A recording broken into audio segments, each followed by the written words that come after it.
Bizler Türkmenler olarak Azerbaycan milletinin yanındayız inşallah.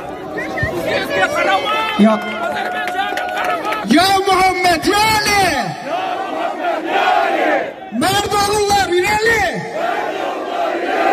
Karabağ'da çalın. Milli marşımız. Selamünaleyküm. Biz de Türkmen Sağlık Hareketi'nin aktivistleri. Bugün Azerbaycan'a destek olan mitinge geldik inşallah. Biz ayız ki biz Türkmen Sağlık Hareketi'yiz. Türkmenler Azerbaycan'ın yanındayız inşallah. Onun için Kur'an'a yolculukta inşallah beraber. Selamünaleyküm. Sosyal mesafeni saklamasanız miting başlamayacak.